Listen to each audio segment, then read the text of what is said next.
মধ্যবিত্ত পরিবারের সন্তানদের পকেট ভর্তি টাকা থাকে না, তবে মাথা ভর্তি টেনশন থাকে। মাসের শুরুতে একেবারে বাজার করা হয়, ধুমধাম করে চলে, দেখবেন শেষের দিকে শুরু হয়ে যায় হিসাব নিকেশ। এভাবে চলতে থাকে মধ্যবিত্তদের জীবনযাপন। আমি মধ্যবিত্ত ফ্যামিলিতে জীবনযাপন করি। আমি চাইলে জীবনটাকে নিজের মতো উপভোগ করতে পারি না। আমাদের যা থাকতে হয় সেটা হচ্ছে মানিয়ে নেওয়া। ভালোবাসার মানুষ থাকে না, আমরা নিঃসঙ্গ জীবনযাপনে অভ্যস্ত।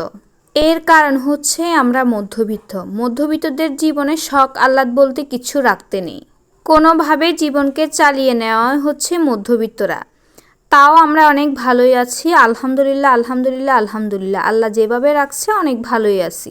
হ্যালো এভরিওয়ান, আসসালামু আলাইকুম। সবাইকে জানাই শুভ সকাল। এটা ছিল আমার সকালের ভিডিও। আমি অর্গানিক শপ থেকে তানিয়া বলছি। আপনারা সবাই কেমন আছেন? আশা করছি সবাই ভালো আছেন। আমার নতুন একটি ব্লগ ভিডিওতে আপনাদের সবাইকে স্বাগতম। আশা করছি আপনারা সবাই আমার ভিডিওটা দেখবেন।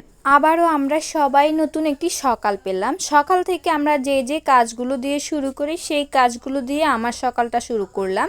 প্রথমে ঘুম থেকে বাহিরে কিছুক্ষণ হাঁটলাম, হেঁটে বাসায় চলে আসলাম। অনেকগুলো গাছপালা দেখলাম এবং বেশ কিছুক্ষণ আমি বাহিরে ছিলাম। বাসায় এসে প্রথমে কাজ দিয়ে শুরু করলাম, ঘরটাকে ভালোভাবে গুছিয়ে নিচ্ছিলাম।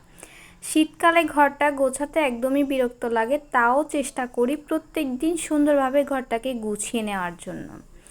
সকাল খাটগুলোকে ভালোভাবে গুছিয়ে আমি চলে গেলাম ঘরটাকে ঝাড়ু দেওয়ার জন্য। ঘরটা গোছানো এবং ঝাড়ু দেওয়া আমার সকালের প্রথম কাজ। এই দুটা কাজ আমি খুব তাড়াতাড়ি চেষ্টা করি শেষ করে নেওয়ার জন্য।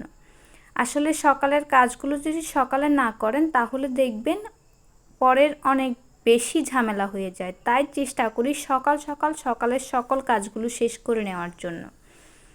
এরপর আমি ঘরটাকে ভালোভাবে ঝাড়ু দিয়ে নিলাম।